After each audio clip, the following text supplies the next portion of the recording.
Hello everyone, thank you for joining us today. I wanted to give you a brief welcome before we get started. I'm Maya Alnowski, Event Coordinator at the Center for Contemplative Mind and Society with the Association for Contemplative Mind in Higher Education. The ACMHE is a multidisciplinary academic association with a membership of over 900 educators, staff, students, and researchers committed to the transformation of higher education through contemplative methods. The ACMHE is an initiative of the Center for Contemplative Mind and Society. I'd like to welcome you to our May 2017 Contemplative Education webinar, Cultural Humility and Theater of the Oppressed with Vivian Chávez. Vivian is an associate professor of health education at San Francisco State University. Rooted in Guatemalan culture and spirituality, Vivian's scholarship focuses on health, community engagement, and movement-based expressive arts. Her teaching approach explores language, power, and privilege to create inclusive relationships fueled by love, solidarity, and awareness. After a decade of work in youth media and child abuse prevention, Vivian completed her master's and doctorate degrees in public health at UC Berkeley with a specialty in women, gender, and sexuality. A storyteller by nature, she co-edited 2 books, Prevention is Primary, Strategies in Community Wellbeing, and Drop That Knowledge, Youth Radio Stories. She also translated media advocacy into Spanish and produced the film Cultural Humility, People, Principles, and Practices. Vivian is a certified yoga teacher and a Tamalpa practitioner. Welcome, Vivian. Thank you, Maya. Hi, everybody. Just a little note that all those beautiful things Maya said about me, they've been done in community with amazing people that I collaborated with. And so good morning or good afternoon, different parts of the country. A big hello to those of you who I know. And to those of you who don't know me yet, I want to introduce you a little bit to my teaching style. Is that music? Yes, if you were in my classroom or in my workshops, you would know that music is a big part of the way that I teach. I recently was at the conference in Amherst, the Contemplative Mind Conference, where I met wonderful community members that explored together with me about cultural humility, theater of the oppressed. It was very experiential. And we met face-to-face. So here I am, face-to-face with you. Most of the presentation will be done with the PowerPoint, so you'll see more of the slides and less my face. But I think that face-to-face exchange is vital and it's very important because that's how we build community, by showing up. So I'm going to turn the webcam off now, and I'll turn it back on when we do the question and answer. Here is a picture of the Golden Gate Bridge, but it's there not just for like the obvious reasons that I'm from San Francisco, and that's my geographic marker, but this is also a metaphor, something that many of you listening to can relate to and recognize yourselves as bridges between different communities. We are folks that are speaking different languages, speaking the language of contemplative practice, and this comes back from the 90s, anthology, This Bridge Called My Back, where women of color shared how they have to travel between communities and the different intersectionalities that they are a part of. So I like to always start my presentations with that bridge. And then next I want to share with you the goals of this presentation. Of course, we're going to eventually get to what is cultural humility, and we'll be exploring culture. You'll hear about my community organizing class, which is where cultural humility is an intricate, essential part of the class. We'll look at how that builds leadership, and that theater of the oppressed is one tool that can be used to dynamize a classroom so that you're not just having passive learning or typical learning where students are only engaged in language where they are just talking to one another, but they're moving around a little bit. And before I do anything, I have to acknowledge my mentors and give great gratitude, recognizing that I am definitely standing on the shoulder of giants. This is Melanie Turvalon. You might know her as a physician and as the author, one of the co-authors with Jan Mary Garcia of the Cultural Humility article that was developed in the late 90s, and I'll talk about that later. But I also want you to know her as an artist and a lovely healer. I also want to introduce you to who taught me about theater of the oppressed. This is Jiwon Chung, and he came to my classroom at San Francisco State, and I was in his classroom at the Star King program of theology that is part of the Graduate School of Religion at UC Berkeley. And he's following the lineage of other mentors and other teachers, which his teacher is Augusto Boal. Augusto Boal was a creator of this theater of the oppressed, and he was also a theater director, a writer, and a politician. He strongly believed in democracy, but not in fake democracy or democracy for optics, but real democracy in which more than just the powerful people with the microphone speak. He said always that democracy, everyone speaks, and so involving everybody is important also to his mentor. And so this lineage goes back to Paulo Freire that inspired also the work of Augusto Boal. Paulo Freire, I'm sorry if I'm repeating for many people who already know this, but I always have to honor the people that inspire this body of work. And I have to name his seminal work that was published in 1970 in English, but that was written in Brazil at a very tumultuous time in the late 60s, and that's already sold more than 1 million copies in different languages throughout the world. He also had teachers, Franz Fanon, Karl Marx, but most of all, it's important to acknowledge his inner teacher, as Paulo Freire was a deeply spiritual human being, and also his teacher was his wife. And after she passed away and he married again, he also, his wife, both Elsa Oliveira and Ana Maria Arunjo must be mentioned as collaborators to the work of Paulo Freire. For this reason, I also always link in my work feminist pedagogy with Paulo Freire. Because when you think about what is feminist pedagogy, it's a theory about teaching and learning that guides classroom practices with specific criteria that questions the role and authority of one expert teacher, criteria that recognizes the importance of personal experience as a source of knowledge, and that values collaboration and exploration by multiple perspectives and points of view, different races, different classes, and culture. This was critical in Paulo Freire's work, as it is also in the work of feminist pedagogy. That's why I mention it. And now for some context, many listeners may not be familiar with contemplative practices, the tree of contemplative practices, and contemplative pedagogy. I was not familiar with the community of scholars and practitioners that form this work, but I was familiar with this little tree.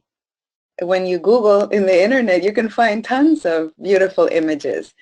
And what I love about the tree of contemplative practices is that it's an image that's alive.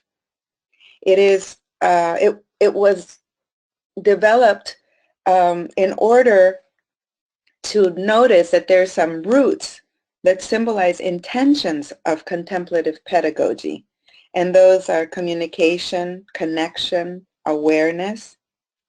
In that root, I added another kind of a root, but maybe it's more like a rhizome, one of those amazing roots that are inside the earth as much as outside the earth. And then the tree has lots of different branches. You see the branches as different groupings of practices. Some are stilling, some are generating practices. And I put theater of the oppressed on the branch that's movement, but really it could have been put in the branch that's an activist or the branch that's very creative. This is the nature of the work, and that's why it fits with the contemplative practice as this image of the tree, because it depends on what you need for it to do. It's a tool for us to develop awareness, communion, relationship with one another. So I want to situate my work at San Francisco State at teaching community organizing, because that is when I first became aware of the construct of cultural humility.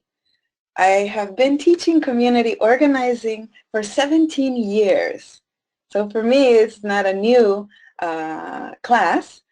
What's new is that in the last 3 years, it's part of the arts and humanities general education. We had an upgrade in our GE courses, and so the class shifted from being more of a social science type of class to be in the arts and humanities. It is nested in health education, that is my department, and so it is for our Bachelor of Science students, it's a requirement. The class is wanting very intentionally to build community identity. It really challenges the individualistic me. I only care about my own grade and my own learning and I want to get out of here. It challenges the students to build community, to be inclusive, to learn by role modeling that you can be fearlessly welcoming. And I feel like that's what I get out of San Francisco State. Not only have I been teaching there 17 years, but I also went there as an undergraduate, and I graduated from the College of Ethnic Studies before I got my doctorate in public health. And this legacy of social justice at the university is palpable. You know it from our commitment to first-generation students and the emails that we get. For example, just last week, President Wong sent us an email. This is for students, faculty, of staff, really challenging intolerance. I'm just going to read from his email. He said that racism, homophobia, anti-Semitism, anti-Arab rhetoric, and other forms of aggression and discrimination are not welcome on this campus. He said we all have a right to coexist, just as we have a right to be heard. We are a larger microcosm. We are a microcosm of the larger world, and we will not build a wall on our campus to keep others who don't share our community values out. We call out and reject hate and discrimination when we see it and remain open to listening to perspectives that are different from our own. That's San Francisco State. So I don't know when you think about community organizing, but for me, initially when it was the chair of my department, her name is Mary Beth Love, and it was her idea that I teach this class. And these images of community organizing popped into my mind even back then as direct action, as fighting against oppression. And I don't know what are the images that come to your mind, but I can tell you that the ways that I've come to understand community organizing are so much broader than a protest or direct action. It's an ongoing energy that is committed to starting where people are, that is committed to acknowledging and to being relevant to places and to people. It's experiential learning all the time. It's a practice of not doing what I'm doing right now. I feel like I'm preaching, but that's the nature of the webinar. But actually, the way to teach about community organizing or to visualize it and feel it is through music. It's through art and food, lots of food, sharing food, bringing food. And communication. Communication that builds communion. Communication that acknowledges that people have the capacity to bounce back from adversity, that they are resilient, and to focus on our shared human experiences. Like, we know what it feels like to be an insider, and also we know what it's like to not belong, to be kept out. I think it's very important at this time.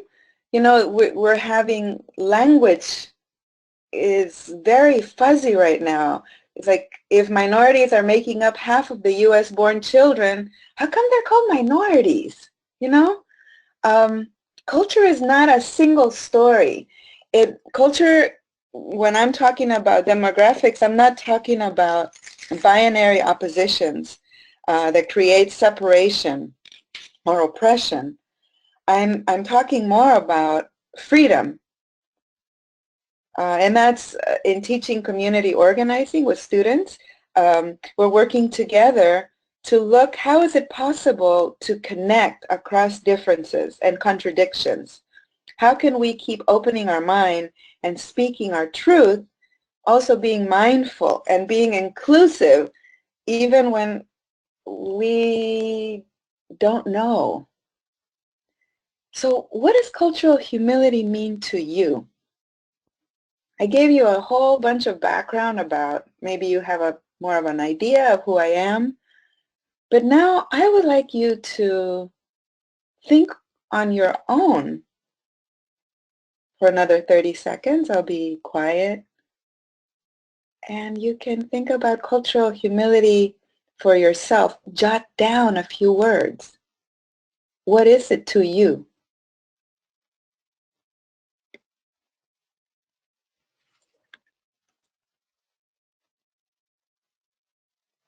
Pause to reflect on the question. Maybe you can even think back to, when was the last time somebody asked you about culture or humility? Do you expect to be asked about culture and humility at an educational setting? I want to not rush this. That's why Maya said we have like a minute activity,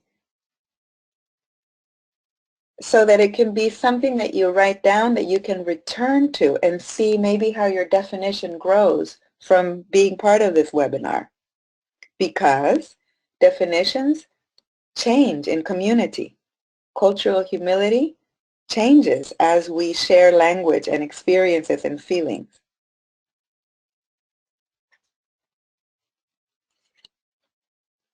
And so I want to credit the beautiful image here that is by the muralist, San Francisco muralist Juana Alicia. This is called the Chi of Community Organizing. And when I saw it, I immediately, if I didn't have to talk, I could just point at this image, because to me that is cultural humility. Somebody who's taking care of their inside and taking care of the outside. Taking action in relationship to one another, but also really mindful and aware of your own processes. I also see cultural humility as an invitation, not a lecture, but a process that is full of symbols and emotions. As you look at this image, maybe if you look closely, I don't know what your screen looks like, or maybe you're only listening to the audio, but this is an image that has a wall with a big hole. And through the hole, you walk and there's a door. And then in front of the door, there's a tiny little sign. Can you see? Can you read what that sign says? No visitors. And so when you read that no visitors, maybe you feel like you need to back off. And that throws you off because it felt so welcoming. And then all of a sudden it says, get out, keep out, stay out. So I like this dance of cultural humility, this invitation to come close, to step back. And that's why I want to introduce you to other people who are going to share with you what cultural humility means to them. These are students from San Francisco State, and here we go. I think this is the video. There, it's going to start playing, I think, any moment now. I examined SF State here to see how inclusive our current policies and programming are toward transgender students. And I was just reflecting about how it's actually very relevant to the topic this evening of cultural humility, because we're talking about like transgender culture or queer culture at SF State and how it's respected or not, Right. and how like the institution can be culturally relevant or humble or respectful of the experiences of trans folks when they come to this place. How does cultural humility come to life at Berkeley Media Studies Group? I have to credit Tony Bourbon. Tony Bourbon, may he rest in peace, was a violence prevention advocate par excellence who I met early in our years in working on violence prevention when we first started the Berkeley Media Studies Group. And Tony just confronted me and and said, "You live in California. How many of your staff speak Spanish?" And I had to say, none. And Tony, in a, I was going to say loving, it wasn't in a loving way. It was in a confrontational way. I mean, we grew to love each other and each other's work and had great respect for each other, I think, as our relationship blossomed. But he had no fear about saying what was important. Peace. I think when I am fully sitting in the place of humility, that there's a quiet and a spaciousness and an okayness and an ease that is as close to peace with being with another person that I can imagine. If I have to think about it as a road, then I think I would think about it as a road that spirals. And a spiral actually doesn't, if you think about it in a dance context, a spiral that comes up has to come down as well. It's sort of a continuous loop. And along the continuous loop, many things happen and many forces may change the shape of it or the depth and reach of it. Cultural humility is definitely a journey for me, and it's definitely a journey that I know there's going to be some challenges, and I'm ready for those. That I know every challenge I'm going to learn from, and I think it's a process that that I have to go through every day, and that I'm okay with going through, and it actually makes me stronger and smarter, and I hope wiser than I was yesterday.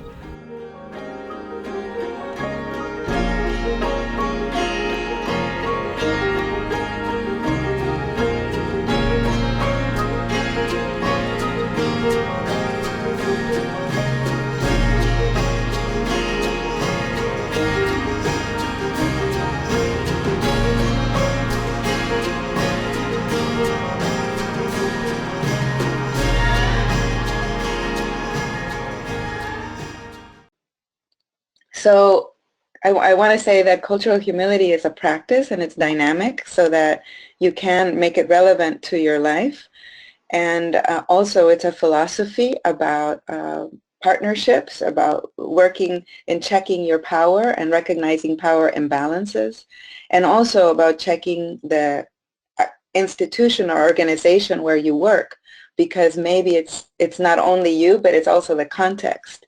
More of this and the principles of community organizing are in the article by Dr. Tervalon and Jean-Marie Garcia that is cited at the bottom. All right, so I'm not sure, I just want to go back to this about cultural humility as leadership, and that we recognize that it's a dynamic definition and that people step up to apply it to their life, to their relationships and to the places where they work and the policies that they are working with and for. And there's these 3 levels that are helpful to understand cultural humility: at the personal, inner level, and then between people and the institution that you're a part of.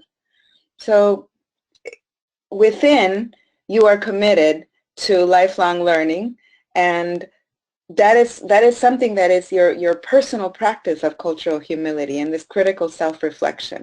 I feel like people think about cultural humility and stay here wanting to be aware of their biases and being more compassionate. Cultural humility is also important at the next level, which is a level of relationship. If you're working with students or with patients or with clients, whatever, you have to check that power dynamic. And so you want to promote a culture of cooperation and peer learning. And then I think this is most important, especially right now when we look at the policies in our political environment. What is a commitment to diversity and to equity? What are anti-discrimination policies? How are the policies in your organization equitable in terms of hiring, training, or advancing? Also, the learning environment, is it supportive? Is it culturally appropriate? Is it linguistically appropriate? And with your university or with your program, is it student-centered, or is it for the benefit of the people more in power? I really want to acknowledge that I should be one of the last people to talk about cultural humility, because since I was a child, I was told by my grandmother that I'm supposed to be humble, that I really need to be. And in Spanish, she would say, hay que ser humilde. And that's because she saw in me that I shift more towards cultural pride than to cultural humility. And that's because of when you feel like you're not recognized or you're not seen or you're made invisible, you got to be proud of your culture, and you have to know that what is being said about you as not belonging or not from here or that you're bad in any way is not true. And so it's taken me many years, and to hear my grandmother's voice echoed in the work of Suzuki Roshi, for example, talking about having a fresh beginner's mind. Always be a beginner, because that's the secret of the arts. And even in Lao Tzu, in number 71, he talks about to know when one does not know is best, but when you think you know and you don't know, that's actually a disease. And Cornel West, he gave a great keynote speech. I was in the audience at the American Public Health meeting in Denver in 2010. And he said that humanity and humility come from being tied to the earth and the soil. It's about being unpretentious, telling the truth, acknowledging that to tell the truth is to allow suffering to speak. In Cornel West's words, there is no real talk or engagement with the truth about our lives, individually, collectively, nationally, or globally, if you don't allow suffering to speak. And so part of me wants to show a little bit about my family, because my family is a source of joy, but it's also a source of suffering. We are dealing with intergenerational communication, different cultural identities. Here you have my mom. She's in the back on purpose. She put herself there because she didn't want the picture to show her cane. She is now using a walker. And this identity, she's not only Latina, but she has the identity of being a person who is a disabilities rights advocate. She feels very identified with that because she used to be very embarrassed and of the stigma of being disabled. And now that's an important strength for her. You also have my son, who is an athlete and who identifies very much with being part of the team spirit of different teams that he belongs to. And he's not naming himself as a Latino, male, heterosexual, all these things that sometimes we put people in categories. But he talks about refusing categories and multiplicity, infinite identities. And I even have my dog there just to remind me that not everybody likes pets on people's lap. My friend who's Carmen, Latina, very Latina, she would never allow that. And that doesn't mean that we can't talk about things, that we have diverse opinions. And so we don't need to eradicate our differences. That's why we have Bell Hooks' definition of the beloved community that is affirmed by claiming our identities and our shared legacies of who we are and how we live in the world. There's so many different things that are related to culture, our attitudes, our beliefs, our, all these things that are in the slide. So maybe for you, culture, if you're in the military and that's a big part of your identity, that's important here. Or economic status is also brings in issues of culture. The iceberg model of culture is an analogy that is very helpful to understand the levels of culture. That it's also, you need to know that it's an old analogy that even comes from the days of Freud, looking at consciousness and unconsciousness. So even though bilingual researchers have used it to look at how we see one another, and that we only see what's visible and what submerges with the tides, the depth of our culture that's beneath the surface sometimes is invisible, is hidden. And when a boat hits that iceberg, something can happen. And that could be not always negative. These clashes, these confrontations can actually be a way of bringing visibility to things that have remained invisible. Like, for example, community organizing has thrived on the support of women in standing in solidarity for a long time. But it's not always been the case that we recognize women's power in community organizing. So that's why there's so much shock how the Women's March on January 21st was so powerful. I just want to wrap up with cultural humility before I talk about theater of the oppressed, and that it was a response to wanting also cultural competency. It's not something that we're saying we shouldn't strive towards, but that striving should be put into a context, that there is a civil rights legislation, the Native American Health Act, American with Disabilities Act that just in 1990 finally came to not discriminate on the basis of disability. And so these standards for cultural competency are a part of all that. And cultural humility says, let's do more.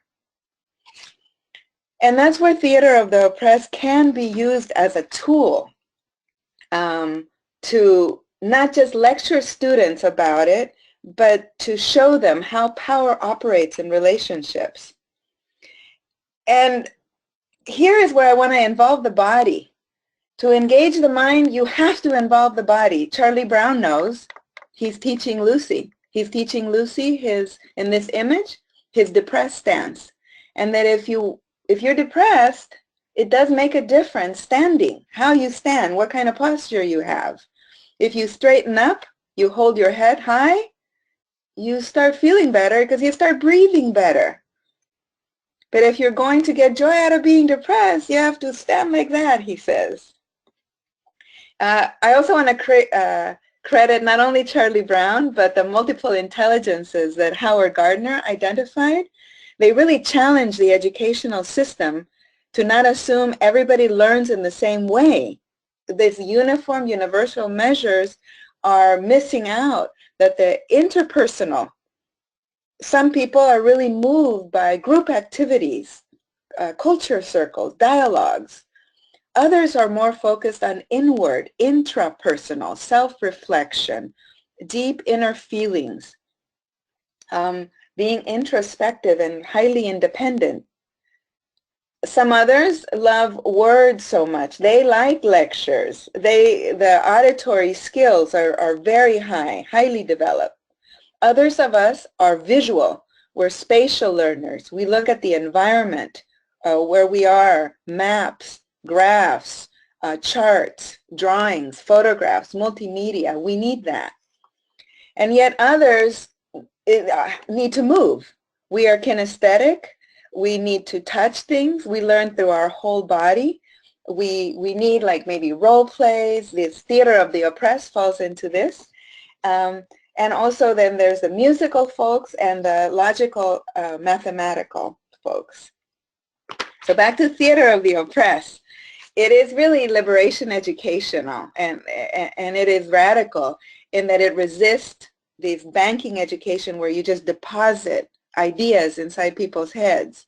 You move and you use expressive arts as tools for self-reflection and action.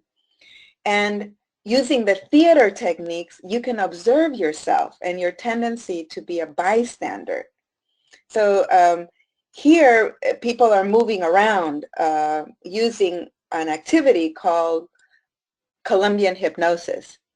And this is a student who has a disability, who has a chair that he's sitting on. And then I put this picture here of the student because it's important to make sure that all our tools that we use are accessible to all students, and that they're also by invitation. Because you can see there's a student sitting that did not want to participate. She wanted to participate making sure she could see everything, but she did not want to be a part of the activity. I want to show, hopefully, this clip.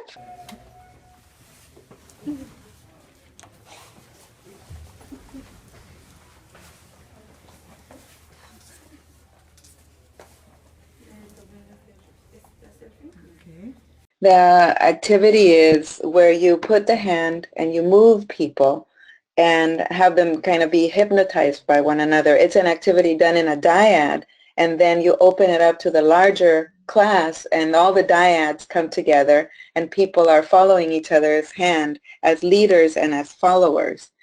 At the end of the activity, and actually through the activity, people are being asked reflective questions. The students are asked, what does it feel like to them to participate in this activity? Do they prefer being a leader, the person who is moving the hand, or the person who is following the hand? And then we start moving it beyond their personal experience to power, to leadership, and to listening. We ask them how theater of the oppressed and this activity of Colombian hypnosis could be relevant to what's going on in their life, in the environment, and also to cultural humility. At this point, I want to reverse the starting point to have us at least some 10 minutes for question and answer. My big intention is that everybody teaches with cultural humility. That's what I want. Teachers to look at the power in their classroom and to increase student participation. I wish we can all be more aware of body language, our own and that of others, and that we not only practice active listening. Sometimes active listening is just making sure you say it right, you heard what the other person said, but I'm after a deeper type of listening, a contemplative listening, a listening that is fearless and welcoming. I also wish to end by saying that poetry is not a luxury. As Audre Lorde, visionary, said, and I really see it over and over, that the time that we take making our classroom a joyful experience increases student learning. And that it is our work as leaders to build the beloved community. Because really we, as humans, we are contagious. We influence one another. And so joy, positivity, calmness, all of this is transferred between people. The research has shown that individuals and groups can feel positive, upbeat, and then everything goes better, including creativity, problem solving, productivity, understanding complexity, even in the face of really challenging subjects.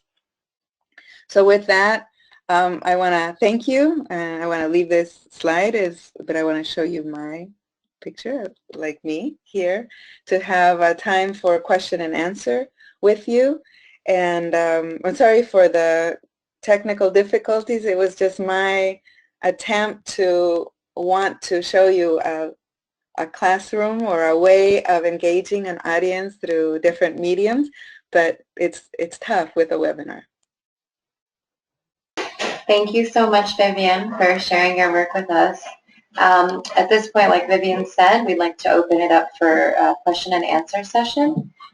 So you'll see where you can type in your questions, and as I mentioned at the beginning, these are only viewable to me, and I'll be reading them aloud so that Vivian and all of us can hear them together. So take a few moments and type those in, and we'll start going through them shortly.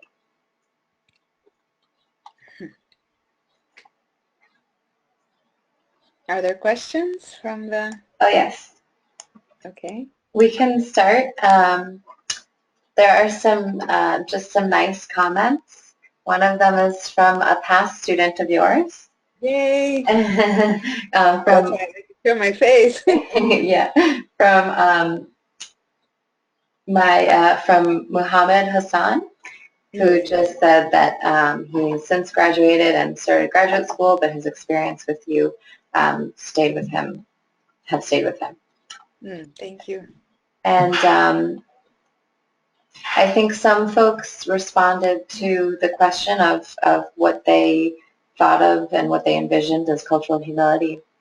So Barbara Fox shared her thoughts saying, not privileging your own culture or background over all others, but learning from the traditions, beliefs, and practices of many other cultures. That's right. Thank you for that, and thank you for bringing us back. This is why it's very difficult just to do a lecture without audience participation, because so much of the richness comes, here. You reminded us to go back to the exercise, so thank you for that. Michael Kimball asks, what roles might resilience, state or trait, play in cultural humility? Oh, that's a beautiful question, and thank you so much, because that seeing each other as forces of healing, and that's even when suffering has happened, that we can recognize that people have more than just a second chance. They have a third chance and a fourth chance, and that healing is possible, and that students, for example, in a classroom, if they can tap into their own resiliency and share with one another who they are, what they've gone through, and here they are standing and in conversation with one another. We don't have to draw from only to understand cultural humility from outside the classroom, but people inside the classroom have this resiliency, and they are humbled by their suffering. They know that what they've gone through, and it is difficult to talk about, but I just strongly, it's a focus on capacity, on strength, not only on disease, problems. That's what for me is how resiliency and cultural humility go together. Okay, we have another question from Julie Daly. I apologize if I mispronounced your names ahead of time. I'm sorry if you mentioned this, but is the Colombian hypnosis activity part of the Theater of the Oppressed activity? Yes, thank you. So Theater of the Oppressed is a larger body of work that has many different kinds of activities and games and a forum theater and a Rainbow of Desire. There's many kinds of activities with really cool names. And Colombian hypnosis is just something that is a great way to show power and to be getting off of your seats, and that you can actually do it in a regular college classroom. You don't need a special place. You just move the chairs back. And what if I'm telling you there's 45 students in that class and that it can be done, and that's why I appreciated that Jiwang Chang came to my class, because he did it, and then I thought, oh, it is possible. So then I've done it since then. And you can also Google Colombian hypnosis, and you can see short video clips, maybe 5 minutes, 10 minutes, of what the activity is like in its full. But it's only one of the repertoire of tools within Theater of the Oppressed. Muhammad asked another question, talking about in his classroom, almost always communicates to the students that he is there to listen and that they can come to him for questions, but most of the time nobody comes up, even if they needed help and had questions, and he's asking how to make students feel safer to approach him. Yes. You know, this, I think most educators I have heard, when we believe in Paulo Freire's work so deeply, and so we know it in our head, and so how do we communicate that with our students? And I do feel like the intention does go a long way. The students, I'm not saying that this work is easy either, or that I know that I have solved the equation. I think it's a practice of constantly returning to involving the students. So for the last 2 years, it's been Theater of the Oppressed that I use other things. I have an activity that is a 1-minute eye exercise where we look at one another, and they're very uncomfortable with that, and we talk about the predominance of the eye and how much it's privileged over other senses. And also the students who have disabilities, they have brought in a lot of richness. This year, it was also a student who is blind, who he thought he only liked online classes, but since I don't offer this class online, he had to be there, and how involved he was. So how do you do it? I think that you're doing the right thing. You're making an invitation. You're saying that you are approachable. I think also enlisting lots of media. So here I made mistakes, maybe in touching different buttons, but the students see your humanity, that you're trying to speak their language. They have the language of technology. You play your music. You're very real with them.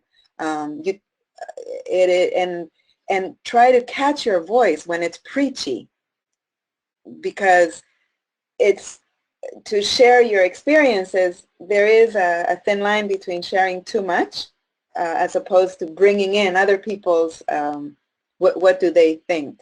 And it is a constant dance of trying one thing and then another. Lots of guest speakers too, that you are there, but also your guest speakers come.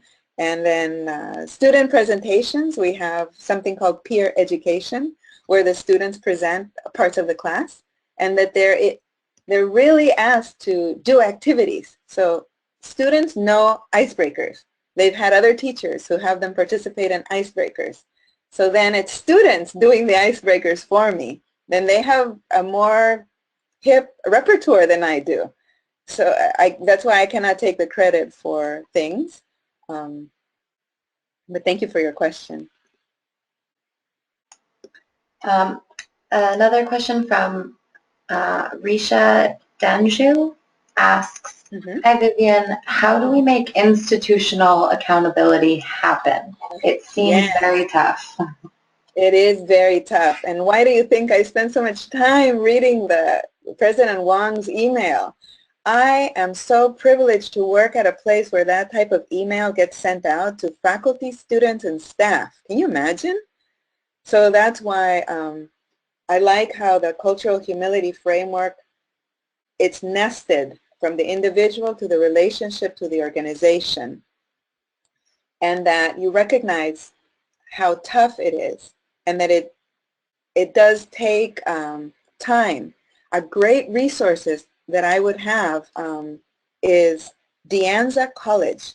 This community college, the ANZA College, has institutionalized cultural humility. So if you Google the ANZA College and cultural humility, you will find how their university is committed to the framework, so much so that it's giving time for professional development, so that the faculty, it's not just words about what we believe in terms of social justice, but how do we get better at our practices. So if you're in an institution where you're definitely not supported, then you have to find your support also with your peers, with your students, and also with outside of your school, like with this webinar, that you are trying, you're finding resources, and resource yourself. You have to take care of how you eat, that you have time for your practices, that you are taking time so that you can show the students. They're not just telling them. But especially if you're in an environment that is not using that same language that you are. Okay, the next question is from DS, who asks, hello Vivian, I wanted to find out how you engage with white people on cultural appropriation. Okay. Cultural appropriation is good. It's let me see, the last time that we did something, how did we do it in the class? First of all, I wouldn't just engage white people. I don't like to separate people as these are the people that are white and these are the people that are not. I feel like the class is always diverse. So I always work with white people. At the same thing at the conference when I was in Amherst in October, there were white people, and there's people of color, and there's disabled people, and there's gay and lesbian people, and there's so many people of various identities. So in addressing cultural appropriation, my main thing is I don't want to sound like I have it and you don't. Don't take my culture. No, because culture is extremely dynamic and changing. So I do want to point out and ask where the roots of our knowledge is. I would go back to why I credit my mentors. It's not only to say, oh, we have to cite Melanie Tervalong. We have to say Ji Wong Chung came to the class. It's not only that. I feel like cultural appropriation is when we don't really acknowledge the richness of the cultures and the rich old traditions. For example, in yoga, people are doing it as an exercise for having a very beautiful gluteal muscles, and that's cool. But that's not yoga, right? So this cultural appropriation and capitalism, neoliberalism, right? So you use these things to sell. I have many business students, for example. Because my class, as I mentioned in the beginning, is GE. When it's something as general education, you're going to get lots of folks. And some of the strongest students are business majors, marketing, finance, and they love the class because they're learning how to sell their product, how to be fully, authentically connected with their consumers, with people, building relationships. And so to go back to your question, I do bring up cultural appropriation, but it's more with the energy of community organizing, like at which point in our discussion is it just the right perfect moment, the teachable moment for cultural appropriation. Sometimes it's when I teach about ethics. Sometimes it's when I teach about human rights. There's so many places to bring this in, but it has to be, for me, it can't be that I am telling white people something. It has to be that we're all noticing what we're doing with wisdom and with knowledge and culture that is ancient and that is living and that is oppressed and exploited. Yeah. This is weird talking to my computer. It's great. It's great. Thank you so much. And I'm sorry I didn't give people more notice, but unfortunately I think we have to end for today. There were 3 or 4 individuals who asked for more resources on the theater of the oppressed, and so I'm not sure if you have a slide that you can go back to, or I think I love that they want more resources, and I would not put myself as an expert in that. I would say that I've done my own research, just like the people online, that they're wanting to learn more about theater of the oppressed, and so they're looking for what is something that I could do. So I am not a theater person. I'm actually kind of shy of my performances. And I think the students can see, well, if Vivian can do this, I can do that. It's not so hard. So I've been studying theater of the oppressed to find the games and the activities that dynamize a classroom and demechanize student learning without being too difficult for me to teach and too difficult for the students maybe to learn from me. And so I invite you to keep searching and to find out more. And that if we had an in-person moment, we could do activities together and I could show you what I know. Yeah. Okay, perfect. So I just want to thank you again, Vivian, for this wonderful presentation. It seemed from the comments that everyone really enjoyed it and found it very informative. And thank you all for joining us. I also want to take a brief second to remind you of two things. One, this webinar is being recorded and will be available on the website soon. Our webinars are made possible by your support, so we invite you to make a donation and check out our webinar archive at contemplativemind.org. I also just want to quickly remind folks that if you haven't had a chance to submit a proposal for our upcoming ACMHE Fall Conference taking place in October at the 1440 Multiversity in Scotts Valley, California, you still have time. The deadline is May 30th. And that's that. Thank you all so much. Thank you, especially Vivian, again. Thank you. Thank you, Maya. Okay. Bye. Bye.